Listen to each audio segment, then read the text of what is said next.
Hello, my name's Ethan Lader. I'm a filmmaker, and my wife Nancy and I are on a honeymoon in Africa. We traveled for a month in Africa, and while in Tanzania, we met a friend named Deo. But you don't have to look so angry. Hello everyone, my name is Deogratis Mercury. I'm a teacher by profession as well as a lawyer. Deo introduced us to his friend Delphine. She's building a school in a small village named Riroda.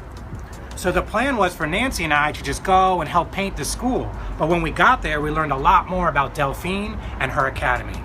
Hello, my name is Delphine.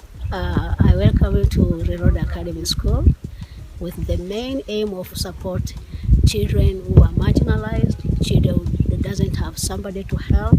The villagers around here are just peasants, small-scale farmers, and you can, if you go around and visit the place, you'll get the proof of this.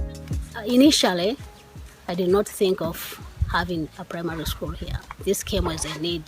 I thought of establishing this school just to help them. This woman is awesome, and she's doing it entirely on her own. She took out her own loan, spending her own money to build this academy for children in this area. The boys and the girls walk very long distance coming to school, about 6 to 10 kilometers. And on the way, there are a lot of temptations and interruptions which interfere with their learning environment. I thought of starting something like a dormitory just to accommodate the boys. Now I see the boys are very happy.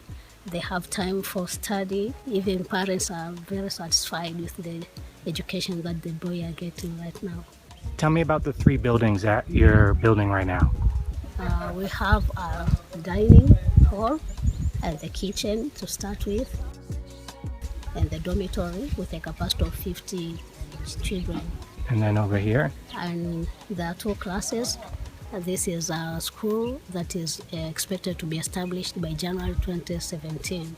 So the plan is that we would make this video so people could see what Madame Delphine and Deo and everyone from the villages are doing on their own. This is something that they're doing, separate from any big companies, separate from anybody else's money. They're doing it themselves, and they already are going to start beginning classes at the beginning of 2017. They're also changing the way people think about education. Right now in Africa, corporal punishment is a norm. The idea that a child could make a mistake just by getting a math problem wrong, they could get caned in a classroom. Here they're taking on a different approach where that's not going to be allowed. People around here, they have all the ways of teaching, including corporal punishment.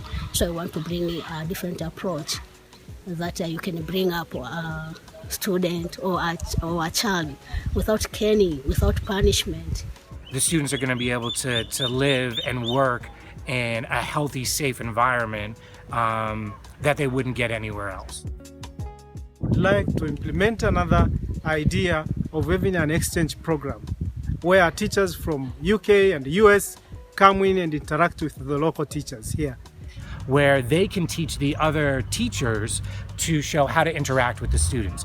And we feel that if we do exchange program, we'll have an asset, and that asset is a change of teaching methodology to our teachers. And the next plan is to expand, to get more classrooms, to get more places where the kids can stay so that you can continue to grow this for the neighboring villages. I would like to have people to support me because the need is so high and I don't have capacity to to fulfill the need. We hope the seed that we are going to plant of young men and young girls developing their skills will also change the economic situation of here some years to come. That's why this place comes as the most important solution. And for Nancy and I, this was something completely unexpected. We came to paint a building, and when we saw what everybody was doing on their own and became very inspired and was like, how can we help? How can we continue what they've already started? So we're hoping that this video gets attention and that people see the promise and the beauty and the progressive thought for Africa here and want to help like we're helping.